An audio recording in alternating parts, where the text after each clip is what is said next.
No one on Earth can equal the might of Superboy, the Gowan, crusading superhero youth who can fly, has super strength, super vision, super breath, super hearing, and is invulnerable to everything except kryptonite and sorcery. But one day, Superboy becomes less mighty as certain of his powers vanish mysteriously. Then a duplicate of himself appears, who seeks to destroy the Boy of Steel with the stolen superpowers. However, this only be the beginning of the most unusual experience of Superboy's entire existence. Thriller, now, to action-packed, surprise tales you will never forget about, the Duel of the Superboys. Oh, I struck this evil duplicate of me so hard I almost broke my fist. No wonder, he's groaning. He stole my invulnerability and some of my other superpowers. Though I'm still super strong, I'm vulnerable and can feel pain. Haha, if you only knew how funny you looked, trying in vain to harm me. I've mocked you. Now I'll destroy you. Our tales begin in the secret cavern laboratory of Dr. Diablo, a scientist who works for the anti-Superboy gang. One of the bullets grazed me. My hand. I feel pain. Impossible. I'll try not to let on, though.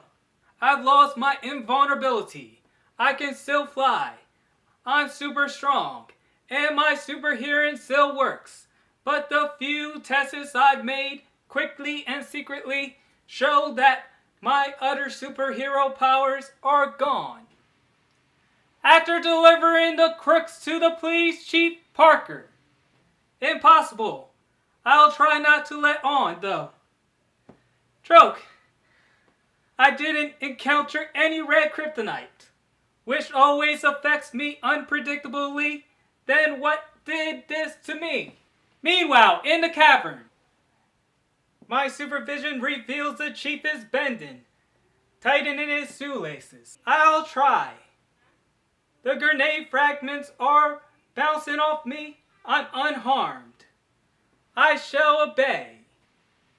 Shortly, a flying disc created by Dr. Diablo carried his androids to Smallville River on the town's outskirts. Haha, how simple it is for my super breath to blast out the great channels that divide the water into the very heart of Smallville. As Superboy flies on patrol, seeing the peril to his hometown. Gas. That youth looks exactly like me. He wouldn't need the flying disc if he could fly under his own powers, as I do. But he does. He has the power of super breath, which I've lost. Boulders hurl upwards from the disc he is creating, are smashing against him, and he's not even wenching somehow. He's got the power that were taken from me. He's up to no good. I have to stop him before he floods Smallville. And now ensues one of the most astonishing battles of all time, as a vulnerable but super strong Superboy combats an android Superboy who is weaker but is invulnerable. To heck with that dish. I only made it to lure you to me. I challenge you to a death struggle. Will you accept it, or will you zip off like a super coward? I accept. Do your worst. Turn off that super breath so I can get to you. Okay. Be my guest. Hard. I almost broke my fist. He's grinning because he's invulnerable. Form is immune to damage or pain. Ouch. Ouch. Now it's my turn. When I was invulnerable, that blow would have meant nothing. Now, an ordinary punch hurts.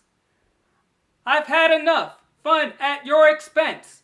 Superboy, now to destroy you with the chunk of green kryptonite from the lead-lined pockets of my cape.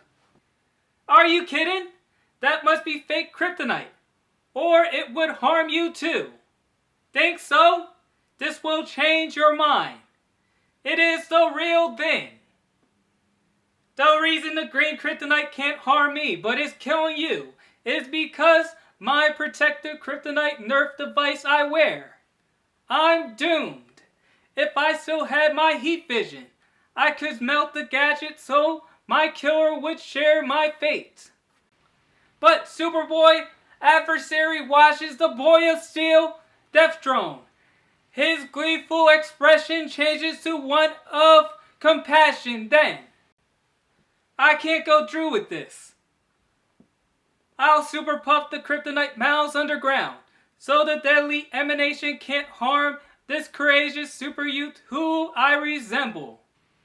As Superboy quickly recovers from the deadly radiation, and his former foe tells the full story about him. And you have discovered you don't want to be evil. As your creator, Dr. Diablo orders that you'd rather be my friend and help. Fine. Let's shake on it. This tunnel leads into my foster parents' home now. You will be a member of the Kemp family too. You can help me secretly in many ways, especially now that you have some of my powers. How ironic that this former foe will now be my brother. Then, as Superboy introduces his duplicate to Mom and Pa Kent.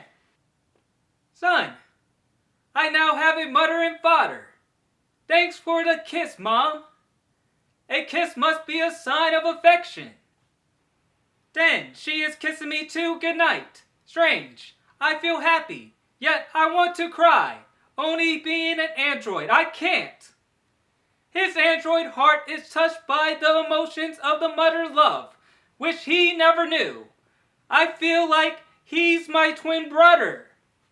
Lana Lang constantly suspects that Clark Kent is secretly Superboy.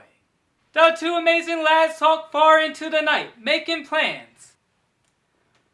Listen, I have a great idea. Next day, shortly after class begins at Smallville High School. The classroom Clark and Lana Lane are in faces this way.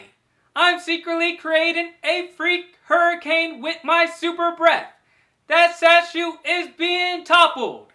Good work, android brother. Within the classroom as students look out at the storm. Later, the two youths enjoy a big laugh.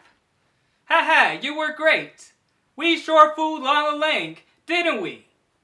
A day passed. The two brothers alternate what do you mean? You will know. The double crossing in the roles of Superboy and Clark Kent. Whoops. I forgot. Today is my turn to be, meek, mild Clark Kent. Is this expressing meek and mild enough? Often, the two Superboys perform super deeds in different places at the same time. As Superboy puts on the device, becomes immune to the deadly radiation, and flies to thank his twin. Try a little bit harder. Think of a kryptonite pork chop. That always does the trick for me. My twin must have seen my predicament with his supervision. He super puffed his protective gadget here to aid me. If he rescued me in person, those mountain climbers would learn that there are two of us. I don't dare go near those green kryptonite radiations now that my nerfer no longer works. But I can pull my twin to safety with this giant lasso I fashioned from a vine. I did it. He's out of the range of the deadly rays now. I heard Dr. Diablo with my super hearing. This portable time monitor I had in my cape pocket will show you the past. The androids will be the first to suffer the vengeance of Dr. Diablo. Glad you didn't betray me, brother. Goodbye. When my super twin died, my lost superpowers returned to me with my regained supervision. I've located Dr. Diablo's cavern hideout. At least I've got all my powers back again. But my folks and I will always miss my android twin.